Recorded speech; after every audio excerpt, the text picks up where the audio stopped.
Soy Jorge Sampaoli, entrenador argentino de fútbol.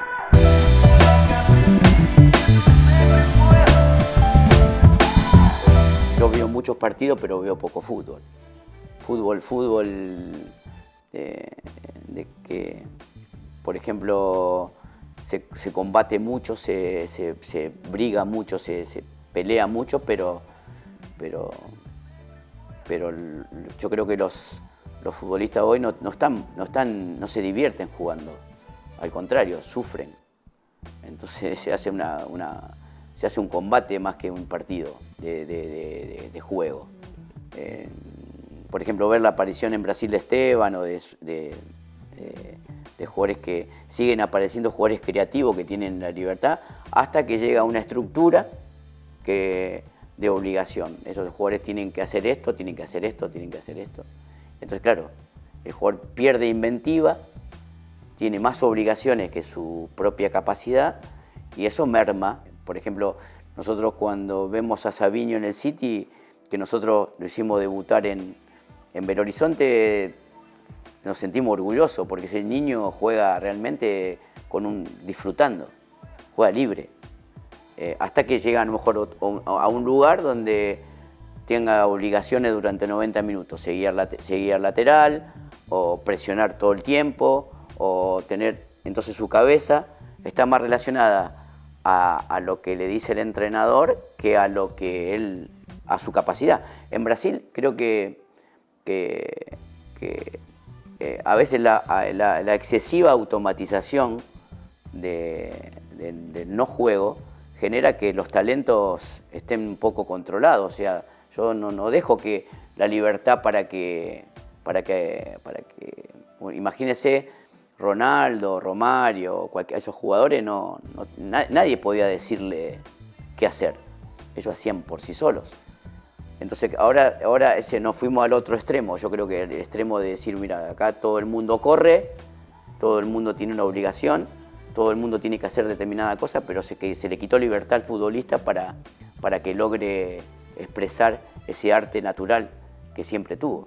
Los jugadores están perdieron felicidad. La alegría del fútbol brasileño se perdió, ahora es urgencia, es obligación. Yo tengo que ganar todos los partidos, si no me insultan, si no me agreden. Entonces, claro, el jugador no es libre en realidad.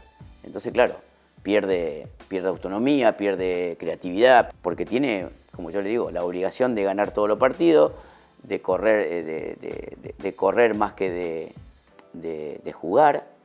Entonces para mí el juego se transformó en otra cosa y eso perjudicó, porque también Brasil fue para ese lado. Y ahora casi te diría que son todos iguales. Uno ve que aquello que pasaba solamente en Brasil y en Argentina, que nacían... Argentina, de los 5 mejores jugadores del mundo, de la historia, tiene 3, Di Stéfano, Messi y Maradona. ¿Sí? Entonces, ahora yo creo que van a pasar mucho tiempo para que aparezca de nuevo, porque se terminó el potrero, se terminó el juego, los chicos juegan a otra cosa, no juegan en la calle a la pelota. Acá también hay otras distracciones. Por eso no creo que vuelva a pasar eso que pasaba antes, nunca más. El fútbol se ha convertido se ha robotizado un poco. Entonces, claro, al robotizarse se pierde humanidad, se pierde sensaciones creativas, artísticas. Antes imagínense que los chicos jugaban a la pelota desde que se levantaban hasta que se acostaban. Hoy no hay más potreros, hay teléfonos. Para mí Brasil debería volver a los orígenes. Su origen, yo creo que entre su origen y esta realidad hay mucha diferencia. Entonces, cuando uno vuelve al origen y sabe que tiene que explorar talentos propios y no externos, seguramente va a volver a marcar la diferencia porque siguen apareciendo. Lo que pasa es que el fútbol actual es... ¿Por qué se juega? ¿Por qué hay jugadores más por banda que por el centro? Es porque se juega menos. Entonces, como se juega menos y se corre más, Los jugadores por banda son los que por ahí son los que hacen alguna ventaja cualitativa del 1 contra 1. Por dentro yo no veo jugadores como, inclusive como Ganso, que es un número 10 que hace jugar a todo el mundo. O que no veo, creo que es una posición en extinción. Todo lo que pase por dentro, que son los jugadores que deberían tener mayor capacidad de juego, están desapareciendo porque ya no, nadie quiere tener el balón. Es como que hay un miedo de tener el balón. O sea, es mejor que lo tenga el rival, yo se lo robo, corro, pero yo creo que hay menos equipo vinculado con el balón. Perder el talento por dentro es perder mucho. Pero bueno, indudablemente hoy se está exigiendo más raza que fútbol. Y muchas veces hay jugadores que no tienen el interés de protagonismo, quieren que protagonicen otros. Nosotros esperamos acá y robamos algún balón y corremos. Nosotros somos un equipo para correr. Y bueno, y eso sí por ahí yo no lo negocio mucho, el hecho de no protagonizar. Normalmente yo soy una persona muy directa y que a veces eso también me juega un poco en contra, porque hablo directamente con la persona que tengo que hablar individualmente y le digo lo que pienso. Entonces por ahí a veces no cae bien o no gusta mucho. Pero sinceramente yo no tuve demasiados inconvenientes porque solamente hablo de fútbol. No hablo de otra cosa. Yo hablo de jugar bien. La única cosa que me enoja es cuando un equipo no juega bien al fútbol. Cuando en Brasil se festeja que un jugador... Hay jugadores que ahora festejan cuando intervienen en sacar una pelota afuera. Sacan la pelota afuera y gritan como un gol. Es Brasil. Acá hay que festejar un sombrero, una pelota que pase, una gambeta, una cosa que hacía Ronaldinho. ¿Cómo voy a querer que Ronaldinho corra? ¿Para qué? Yo quiero que juegue. Yo soy una persona que no tengo mucho vínculo con la sociedad porque me parece que en estos momentos estamos en una sociedad muy confundida, inclusive muy enferma. Uno ve un estadio de fútbol siendo neutro y yo me tengo que ir porque los insultos, la agresión, es muy violento. Y van niños y van un montón de mujeres, niños, familia y están como que las masas se han convertido en los estadios de fútbol a unos niveles de agresividad muy altos. Entonces por ahí me incomodo y por eso no voy a estadios, porque a ver partidos, que me encanta mucho ir a ver fútbol. No es lo mismo ver fútbol por tele que presencialmente, es muy diferente. Para nosotros entrenadores, yo siempre digo que lo que más aprendí es viendo partidos en un campo, pero me cuesta mucho que no me afecte socialmente la conducta de aquellos que van a ver un partido de fútbol, que miran el teléfono a cada rato, que insultan a cada rato. La desigualdad ha crecido tanto y que creo que se ha convertido también en un circo romano caliente el fútbol, ¿no? Porque van todos y bajan el pulgar, o levantan el pulgar o bajan el pulgar. Van a eso. Y por ahí se pierde un poco yo creo que nadie, ningún jugador, ningún torcedor está por encima de su camisa o de su escudo. Yo no considero bueno que alguien vaya a un estadio a insultar a su jugador. No, yo creo que eso está muy mal.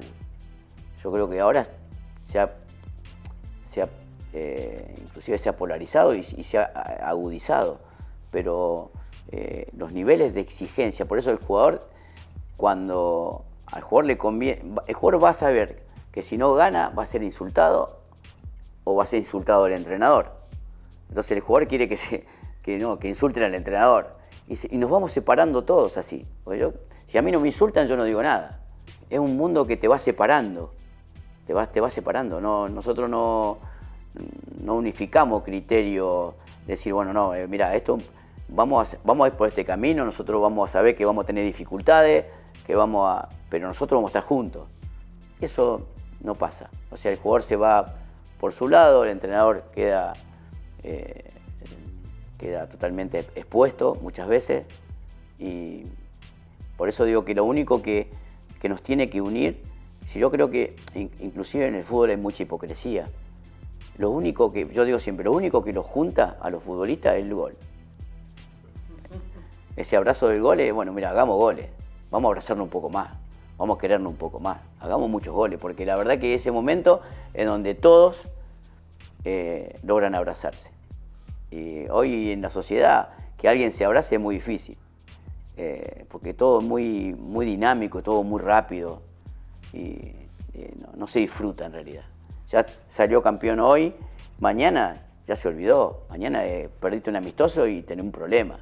El hecho también de que la asistencia sea cada vez más costosa también hace de que ya llegan enojados a la cancha, porque ya gastan mucha plata para ir al estadio. Como están enojados, saben de que les gusta ir al estadio, pero a su vez están molestos. Y también asisten hay mucha gente que le gustaría ir al estadio que no tienen posibilidades, cada vez menos tienen posibilidades. Entonces, claro, se sienten con el derecho de exigencia desmedida. Hoy vengo acá, pero mi equipo va a ganar. Si no gana mi equipo, trato de buscar responsables. Primero, a veces lo sufro estando, por todas estas cosas que comento, estando dentro, lo sufro mucho, pero cuando no lo tengo lo necesito. Es como si fuera una adicción el fútbol para mí.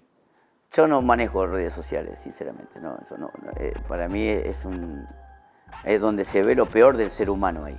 Es una cloaca social. Horrible. Ahí se ve lo peor del ser humano. Nosotros somos seres que antes a lo mejor éramos lo mismo, nada más que no habían estos instrumentos. Pero bueno, el nivel de agresión que hay ahí es muy violento. El jugador, como no tiene posibilidades de ser una persona pública, no pueden salir, están todo el tiempo en ese lugar. Y en ese lugar se contaminan. Se contaminan en contra del entrenador, en contra de sus compañeros, disputan a ver quién es el mejor entre ellos. Y el club, la camiseta o el escudo, medio que quedan de lado. Ya hay una disputa. Por eso digo que muchas veces lo que siempre vuelvo al espíritu amateur del sentimiento por la camisa, ¿no? Con el tema del racismo y el tema de género o de homosexualidad, yo creo que es algo que en estos tiempos no tendría que existir. La gente, yo creo que es muy feo, o sea, cuando suceden cosas de que se marginen o la gente que va a un campo de juego tenga esa conducta y pasa mucho, inclusive pasa mucho más en Europa. Me ha tocado vivirlo en Europa más que en Sudamérica. No, yo no lo he visto mucho en Sudamérica, sinceramente. Lo he vivido mucho más en Europa, donde sí he sentido cantos homofóbicos y directamente vinculado a una raza, a un color de piel, inclusive muchas veces a ser sudamericanos.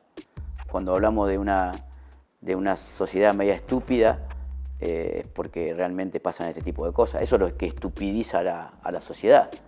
O sea, tomarse o provocar el sentimiento de una persona porque tiene un color de piel distinta a la tuya. En la última etapa de Flamengo nos costó mucho porque el equipo era un equipo que se movía mucho.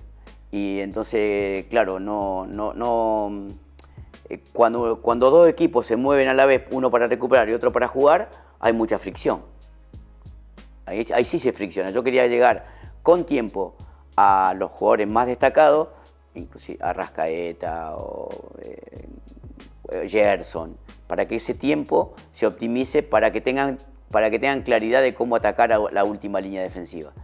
No hubo mucho tiempo porque nosotros no construimos el equipo. En cambio, en Belo Horizonte, como nosotros tuvimos tiempo, tuvimos la pandemia, tuvimos tiempo de preparación, o en Santos, fue mucho más fácil. Nosotros elegimos los jugadores y liberamos la creatividad, porque le dábamos más tiempo a Soteldo, a Mariño, sumábamos un jugador más con Saya por el centro, y eso nos daba la posibilidad de jugar con los rivales, no contra. Nosotros jugábamos con ellos, no contra ellos. Nosotros estábamos establecidos, no queríamos que ninguna fricción, no queríamos protestar, queríamos atacar. Y la forma de atacar era que nuestros jugadores estén en disposición espacial para lograr tener más tiempo. Si no, es todo, claro, recupero acá, me estoy corriendo y ¿dónde voy? Tengo que seguir jugando acá. Que a veces es lo que tenía muy bien entrenado Denis en Fluminense cuando nosotros estábamos en Flamengo, pero claro, había tanta gente cerca del balón que estaban muy lejos del arco. Entonces nosotros ahí estratégicamente esos partidos con Fluminense los presionamos muy alto porque ellos tenían el arco, tenían todos los jugadores muy bajos y claro, se movían mucho y lo hacían muy bien, pero claro, tenían el arco muy lejos. Nosotros queríamos tener jugadores mucho más cerca del arco rival. Yo quiero que mi jugador, o los jugadores más talentosos, o los extremos que tienen que desbordar un lateral, tengan tiempo. No reciban de espalda, no reciban, que logren tener por ahí la posibilidad de tener la chance de elegir el mejor ataque.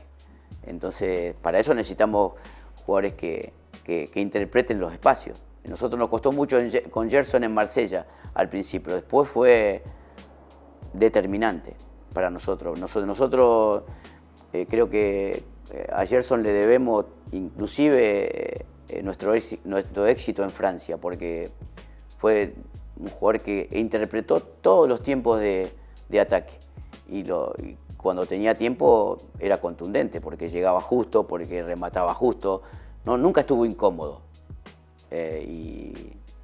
Claro, después vuelve a Brasil, vuelve a jugar de otra forma y cuando llegamos acá vimos a un Gerson jugando casi de doble pivot y nosotros volver a construirlo desde otro lugar con un equipo diferente en medio de un torneo que nosotros no preparamos era muy difícil, era más difícil. Inclusive lo intentaron mucho los jugadores de Flamengo con nosotros, lo intentaron y tenían mucha capacidad. Lo que pasa es que no tenían la educación para eso y necesitaban un poquito más de tiempo.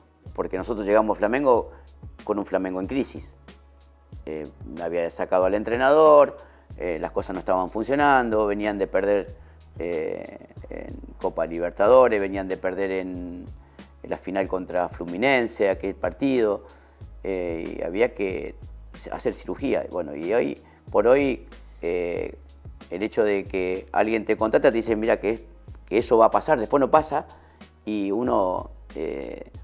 yo cuando no se cumple lo que me prometen, normalmente trato de cortar el vínculo.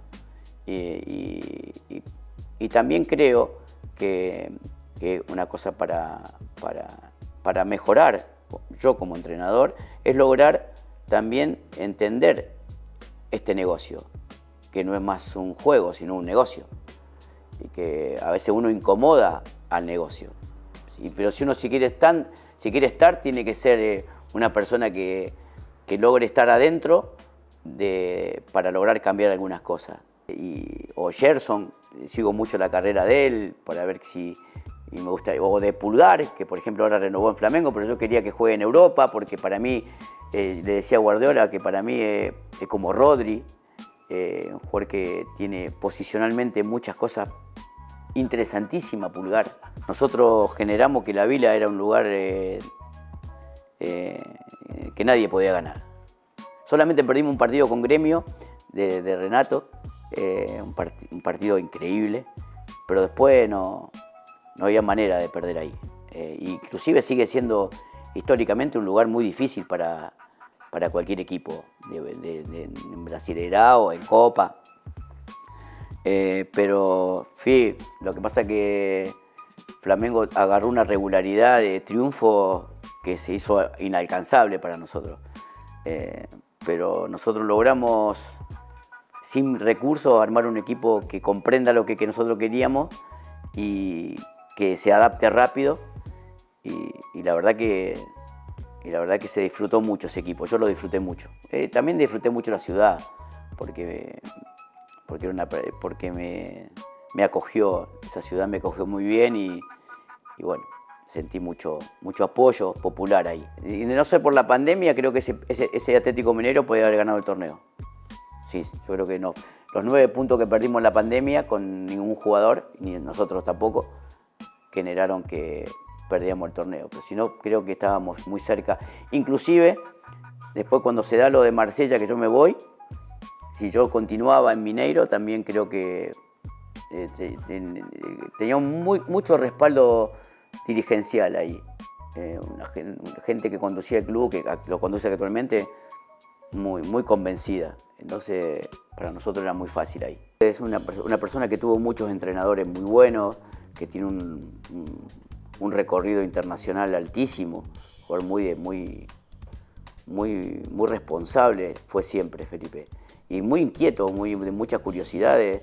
Está en un proceso difícil para él porque se está encontrando con cosas que en un equipo como Flamengo que es tan exigente. Yo creo que tiene un gran futuro como entrenador, porque es muy responsable, muy consciente de su realidad. Yo he hablado con él y él me ha dicho que tiene cosas todavía que resolver y la está resolviendo. No es que cree que tiene ya ganado un camino. Yo considero que y me gustaría también de que logre poder establecer lo que él siente como entrenador. Ojalá que haya tomado alguna cosa, le haya servido alguna cosa que yo le haya aportado como entrenador en aquel momento, como le habrá aportado Simeone también o otro entrenador. Pero yo considero que un entrenador nuevo, pero con mucha ilusión. E tem uma nota que foi publicada agora pelo nosso companheiro Caê Mota, do GE. Globo. Tá aí na tela. Preparador físico de Sampaoli dá um soco no rosto de Pedro após vitória do Flamengo sobre o Galo. Yo creo que fue el momento donde terminó todo. Ahí terminó todo. Nosotros veníamos de 25 partidos sin derrota, el equipo venía creciendo, ganó ahí en BH, que para Flamengo siempre fue muy difícil. Y yo creo que ese conflicto entre Pedro y Pablo fue algo que, inclusive, yo creo que yo quería salir porque fue un hecho que nos cambió la historia. Entonces era como quedarse inclusive se lo planteé al presidente, que me dijo que no, pero no era lo mismo, no era, porque fue algo que nos generó un antes y un después. No, ni siquiera por lo que pasó, sí, hablo del contexto, o sea, hablo de lo externo. Lo que pasó pasa muchas veces en un montón de lugares, pero no se dio una dimensión extremadamente mediática y popular que era insostenible. O sea, es un enojo de alguien que tomó una discusión y que terminó mal. Pero lamentablemente para nosotros ese día fue el final. Primero porque perdimos a Pablo, que es un profesional de los mejores del mundo, porque nosotros veníamos funcionando muy bien como cuerpo técnico y en ese momento es como que como se generó y todo lo que se exploró después fue totalmente perjudicial para nosotros en el futuro, ¿no? Festa chilena na Copa América. Nos pênaltis, os donos da casa superaram a Argentina e conquistaram o título pela primeira vez. No, sí, imagina que nosotros ganamos la Copa América después de 100 años en Chile. Nunca había ganado una Copa América Chile. Pero también ayudó mucho esa generación, una generación de futbolistas muy destacada. Entonces, claro, nosotros pudimos. Y también ayudó que sean un equipo que nosotros sabíamos de memoria. Sabíamos que jugaban siempre los mismos. Era un equipo, Chile, no era una selección. Nosotros, al tener menos densidad y tener un grupo de jugadores muy interesante, generamos un grupo que jugaba de memoria. Ya se conocían todos, conocían el funcionamiento, y venían y nosotros viajábamos y llevábamos material a cada uno de ellos a Europa, y ellos estaban convencidos de que jugaba Arangui, Vidal, que jugaba Alexis, Vargas. Era um equipo que se sabia de memória. Jogador brasileiro no chão, ele não deu a falta. Pinilla, tabela com ele na trave! A trave foi brasileira agora. Sí, lembro, siempre lembro. Sí, ese partido fue increíble. Pero bueno, Brasil también en aquel momento nosotros teníamos un equipo muy valiente, como aquel equipo chileno era un equipo muy valiente, que inclusive Medel jugó desgarrado ese partido. Y un Brasil que no tenía respuestas. Estaba muy incómodo Brasil en ese mundial, muy incómodo. Y terminó mal porque ya venía padeciendo esa incomodidad. Yo creo que lo mejor que le podía haber pasado a ese Brasil que nosotros hagamos ese gol en el palo. Hubiera sido mejor, porque estaban sufriendo en realidad. O ambiente ainda é tenso. As decisões de Sampaoli questionadas.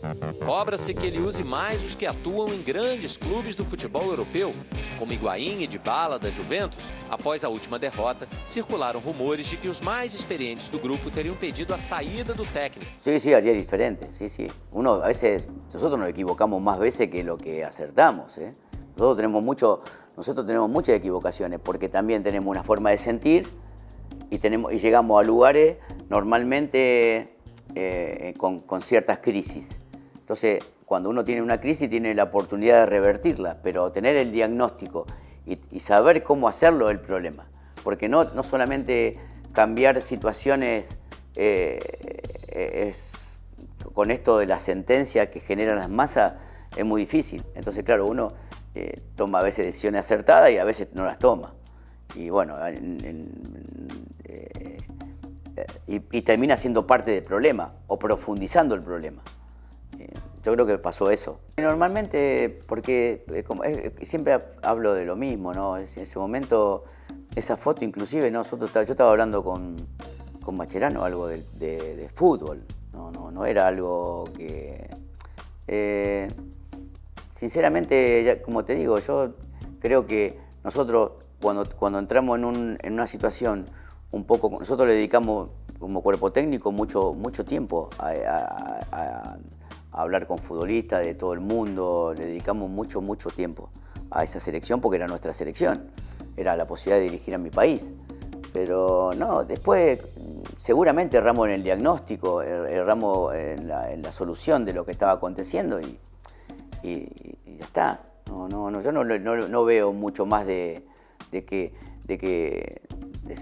que... Yo creo que nosotros sí, por el apuro que tuvimos y la urgencia que teníamos cerca del Mundial, estábamos fuera de la clasificación y estábamos con todo un país encima, que Argentina se quedaba fuera del Mundial. Fue todo muy complicado, muy complicado. Y cuando está muy complicado tenés que tener... Tenés que tener niveles asertivos muy grandes para salir de ese lugar. Yo creo que la comodidad de Leo en el Mundial posterior al de Rusia tenía que ver también con una generación de jugadores que llegaron que eran mucho más, con mucho más potencial para competir que la que nosotros tuvimos. Aparte, nosotros tuvimos... en un momento donde inclusive Leo había decidido en un momento casi se va de la selección, pero era un agobio muy grande. Yo creo que estuvo libre y cuando bueno, Messi está libre y está con ilusión, con ganas, se vio que todavía inclusive Messi sigue marcando diferencias en Argentina, en el club donde está. Yo creo que profesionalmente lo que lo hace para mí el mejor de la historia es su longevidad siendo el mejor. Mucho tiempo siendo el mejor, y cuando tiene la posibilidad de estar en un ambiente competitivo que pueda lograr darle a él su mejor capacidad, es determinante. Lo de Neymar ahora en Santos, volver a su club, sentir que tiene la posibilidad de jugar y divertirse en un campo de juego con su camiseta. Me parece que lo de Neymar, en vez de ir a otras ligas y venir a su club, fue un hecho que yo valoro, porque para mí es como algo amateur. Y ojalá que disfrute, que vuelva a ser el Neymar de siempre desde acá. Sí, hay que acompañar eso, porque eso me parece muy válido. Que también muchos futbolistas brasileños vuelvan a jugar en sus clubes, Thiago Silva, bueno, muchos futbolistas que decidan venir a jugar a sus clubes, me parece algo que tiene que ver con eso, con un sentimiento, ¿no?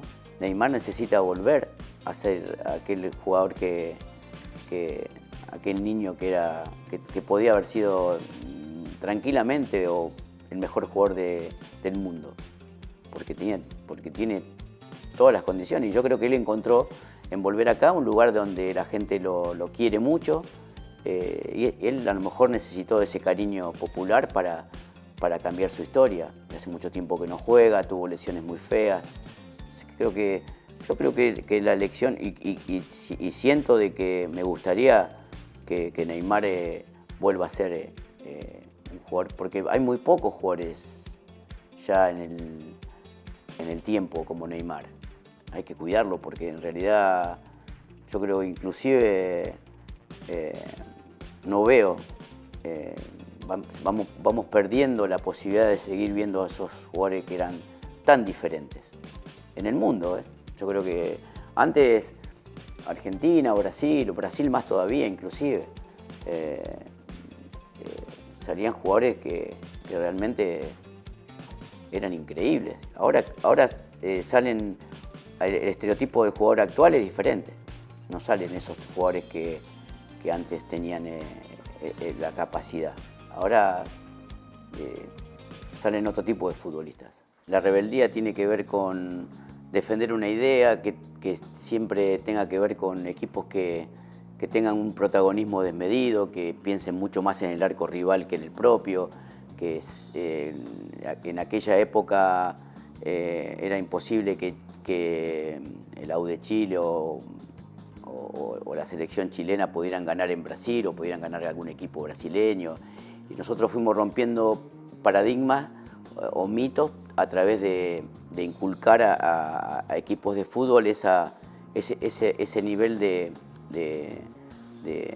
agresividad que les permitieran cambiar la historia. A mí me costó mucho llegar a ser entrenador profesional, tuve un largo camino, y cuando llegué traté de hacer algo, de romper con algunos mitos creados, y bueno, ese fue mi objetivo. Yo en mi adolescencia fue en una dictadura, éramos gente que nos juntábamos en contra de la dictadura, después la guerra de Malvinas, un montón de cosas que a nosotros como argentinos y en mi caso particular nos formó de esa forma. Entonces siempre teníamos en el fútbol como un espacio que en Argentina, un espacio que realmente queríamos que ese lugar sea un lugar intocable. Argentina, inclusive Sudamérica, inclusive Brasil, se vive el fútbol de una manera casi principal en la vida de todos los seres humanos que habitan por estos lugares. Entonces yo tenía que lograr pensar de cómo podía competir con aquellos entrenadores que tenían a lo mejor una carrera futbolista mucho más conocida que yo, y bueno, por eso tuve que tratar de forjar toda mi carrera en Perú, porque en Argentina era imposible. Muy difícil, porque era muy perseguido en aquella de la época de la dictadura, fue muy feo porque hubo amigos y gente conocida desaparecida, fue un momento muy difícil. donde también nos fue formando de manera. Nosotros nos juntábamos con un grupo de personas para intentar ver cómo podíamos cambiar esa historia que para nosotros era horrible.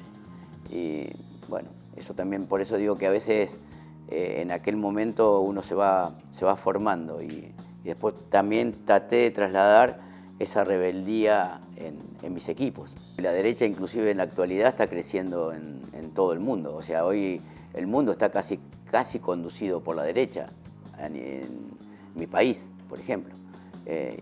Y para nosotros, cuando hablamos de derecha e izquierda, yo creo que también, yo siempre imaginé la manera de que haya un poco más de igualdad. Yo, por ejemplo, ver gente durmiendo en las calles y ver gente, cuando me tocó estar en Brasil, en Santo, en Belo Horizonte, inclusive acá en Río, trato siempre estoy mucho más cerca de esa gente, porque de aquella gente, porque yo me crié de esa forma, entonces conozco cómo es ser un niño que a lo mejor su padre no alcanza para llegar a fin de mes, y entonces claro, soy más de esta gente o de niños que por ahí tienen el inconveniente de comprarse una zapatilla o una chuteira para jugar al fútbol. Entonces, claro, siempre estuve más cerca de ese lugar y por eso me identifico más con eso.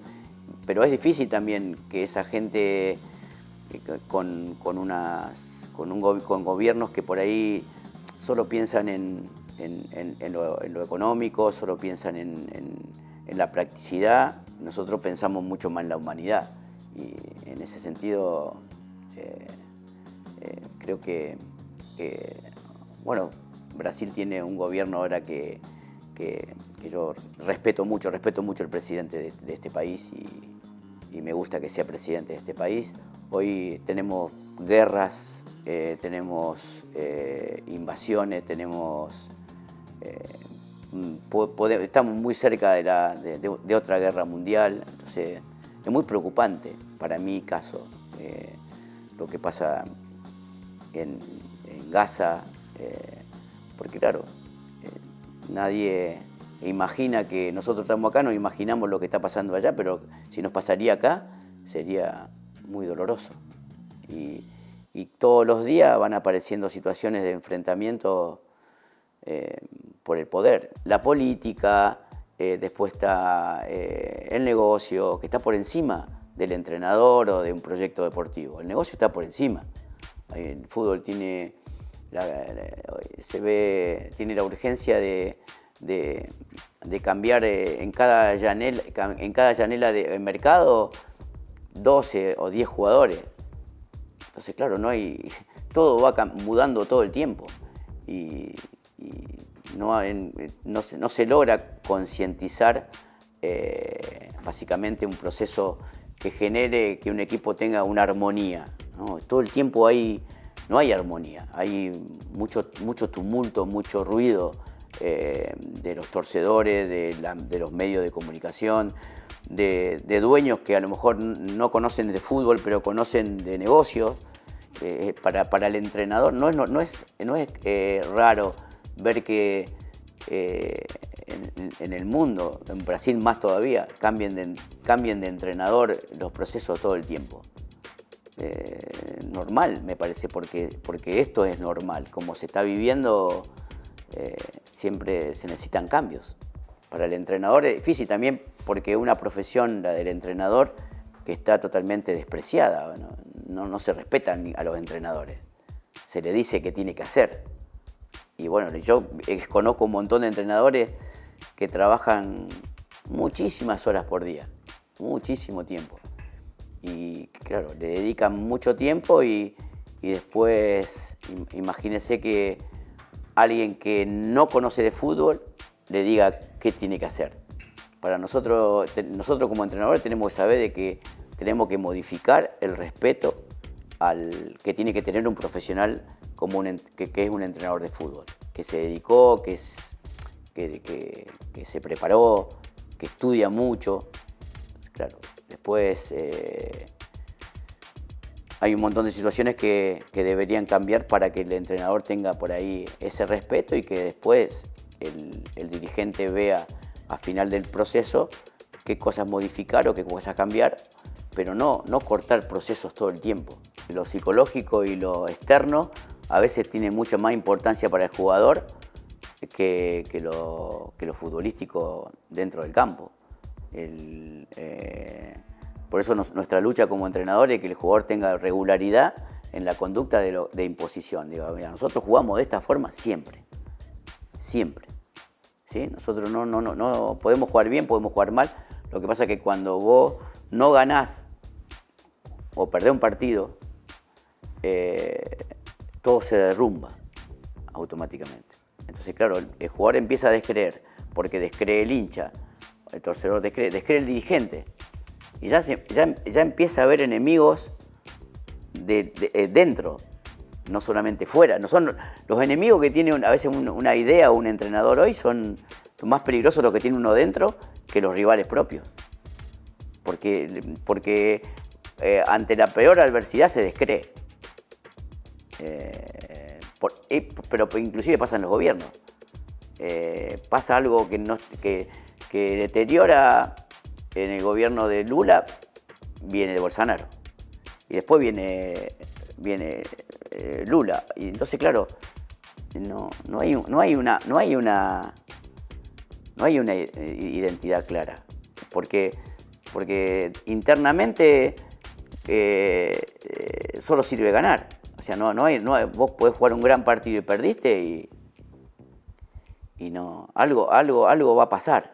La felicidad pasa por otro lado. Esto es mi trabajo, yo soy un profesional y yo me pongo más contento por los jugadores, por la gente que por mí. Para mí no me reprocho muchas veces y tampoco me pongo en un pedestal porque me tocó ganar un torneo, porque creo que para mí lo más importante es la felicidad que sienten los jugadores por estar dentro de un campo de juego.